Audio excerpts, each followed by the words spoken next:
Peechi dam റിസർവോയറിൽ വീണുണ്ടായ അപകടത്തിൽ ഗുരുതരമായി പരുക്കേറ്റ് ചികിത്സയിലായിരുന്ന മൂന്നാമത്തെ കുട്ടിയും മരിച്ചു. പട്ടിക്കാട് മെട്രോ നഗറിൽ മുരിങ്ങാത്തുപറമ്പിൽ വിനോജ് ജൂലി ദമ്പതികളുടെ മകൾ എറിനാണ് മരിച്ചത്. ചികിത്സയിലുള്ള നാലാമത്തെ കുട്ടിയുടെ ആരോഗ്യനിലയിൽ പുരോഗതിയുണ്ട്.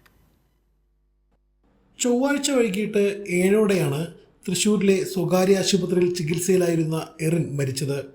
രാവിലെ മുതൽ അതീവ ഗുരുതരാവസ്ഥയിലായിരുന്നു എറിൻ. ആന്തരികാവയവങ്ങളുടെ പ്രവർത്തനം നിലച്ചതിനെ തുടർന്ന് ഹൈ വെന്റിലേറ്റർ പിന്തുണയിലാണ് ജീവൻ നിലനിർത്തിയിരുന്നത്. വൈകിട്ടോടെ മരണം സംഭവിക്കുകയായിരുന്നു. ചികിത്സയിൽ തുടരുന്ന നിമ ജോണിയുടെ ആരോഗ്യസ്ഥിതിയിൽ പുരോഗതിയുണ്ടെന്ന് ആശുപത്രി അധികൃതർ അറിയിച്ചു. തൃശൂരിലെ സ്വകാര്യ ആശുപത്രിയിൽ ചികിത്സയിലിരിക്കെ മറ്റു രണ്ടുപേർ തിങ്കളാഴ്ച മരിച്ചിരുന്നു. ആൻഗ്രേസ്, അലീന എന്നിവരാണ് തിങ്കളാഴ്ച മരിച്ചത്.